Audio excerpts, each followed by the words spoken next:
کہ بس زمانہ دیکھے گا وہ شماتت الاعداء، اور ان کے دشمن ان پہ ہنسیں گے، ایسے ابتر ہوں گے۔ 129 بار سورۃ کوثر دیدار مصطفیٰ کے لیے، 129 بار سورۃ کوثر جادو کے آخری توڑ کے لیے، 129 بار سورۃ کوثر جادو کو خود پلٹانے کے لیے، پلٹ جاتا ہے۔ 129 بار سورۃ کوثر آفات اور بلیات کو دور کرنے کے لیے، 129 بار سورۃ کوثر انزائٹی، ٹینشن، ڈپریشن اور اسٹریس کے لیے، اور 129 بار سورۃ کوثر پرسکون نیند کے لیے، 129 بار سورۃ کوثر پرسکون زندگی کے لیے، اور 129 بار سورۃ کوثر پھر دنیا حسنہ کے لیے۔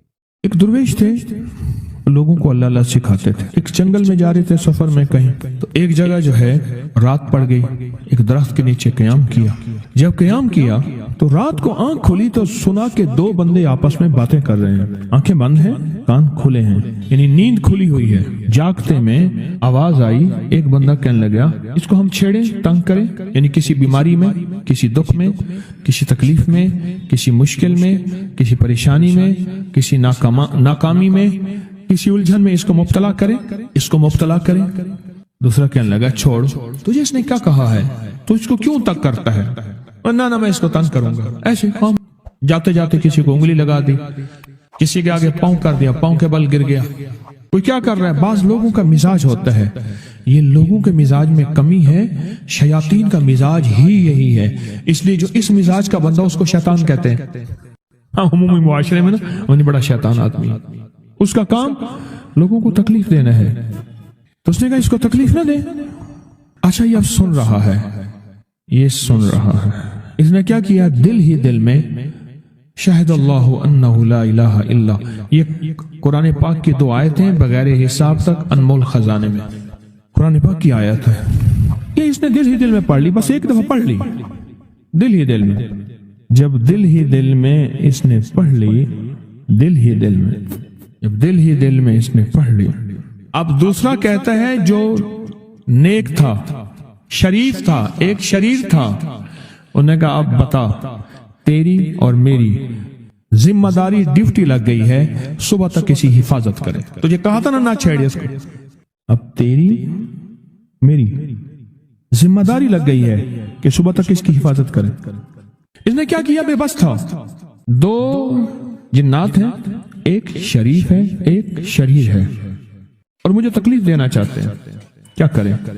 اس نے فوراً اس ہستی کو پکارا جس نے اس نے کہا تھا اماں، اس نے فوراً اس ہستی کو پکارا جس کے ہاتھ میں کائنات کے سارے راز، طاقتیں، قوتیں ہیں، اور اس ہستی نے کیا کیا؟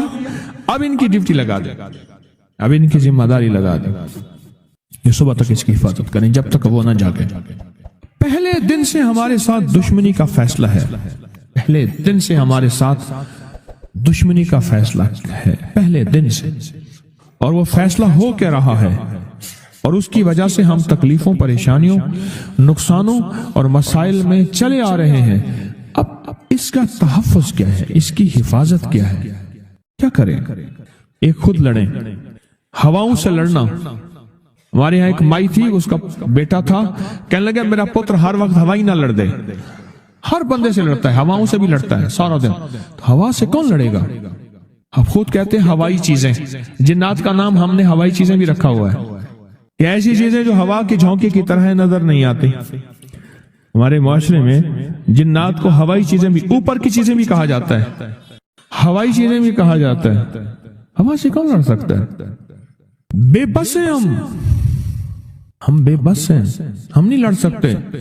ایسی طاقت کو لے آئیں، ایسی طاقت کو لے آئیں جو لڑ سکتی ہے، اور وہ اللہ ہے، اور اس کی طاقت ہے، اور اس کی قوت ہے، اور اس کا 100% جمال ہے، جلال ہے، عزت ہے، عظمت ہے، وقار ہے، شان و شوکت ہے، وہ طاقت ہے جو لڑ سکتی ہے، کوئی نہیں لڑ سکتا۔ یاد رکھنا جنات شیاطین سے کوئی نہیں لڑ سکتا۔ میری بھی زندگی گزری ہے روحانیت کی دنیا میں طالب علم کی حیثیت سے، وہ جن تابع وغیرہ نہیں ہے، لیکن ان سے لڑ کوئی نہیں سکتا۔ ان سے اگر اللہ کی مدد ساتھ نہیں ہے اور اللہ کے نام کی طاقت اور ڈھال ساتھ نہیں ہے، ان سے کوئی نہیں لڑ سکتا، اور نہ لڑنے کی کوشش کرنا۔ اللہ کی مدد، یہ آیت الکرسی کیا ہے؟ یہ ساری اللہ کی مدد ہے، اللہ کی منت اور خوشامد ہے۔ ترجمہ اٹھا کے دے، یہ آیت الکرسی ساری میری اللہ کی منت اور خوشامد ہے۔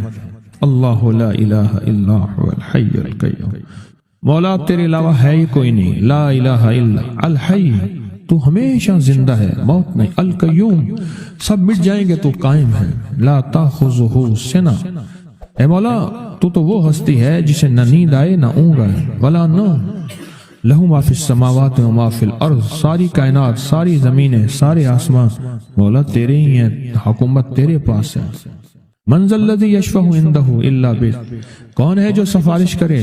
تیرا امر ہوگا تو سفارش ہوگی، تیری حکومت طاقت کے سامنے کوئی بندہ نہ ہل سکے، ناک اٹھا سکے۔ یعلم ما بین ایدیہم وما خلفہم، تو ہمارا پچھلا ڈیٹا بھی جانتا ہے، تو ہمارا اگلا ڈیٹا بھی جانتا ہے، ہماری پچھلی کیمرے کی ساری ریکارڈنگ تیرے پاس ہے، ہماری اندھیرے اجالے تیرے پاس ہیں، ہماری صبح شامیں تیرے پاس ہیں، ہمارے دل کے تصورات تیرے پاس ہیں، دل کی سوچیں اور خیالات تیرے پاس ہیں۔ ولا یحیطون بشیء، اور تیری طاقت ہر کسی پہ غالب ہے، احاطہ کیا ہوا ہے، الا بما من علم، الا بس تیرے علم میں ہے، وسع کرسی، تیری کرسی بڑی وسیع ہے، تیرا اقتدار بڑا وسیع ہے، تیری حکومت بڑی وسیع ہے، تیری پاس کئی سکندر آئے اور گئے، کئی سکندر آئے اور گئے۔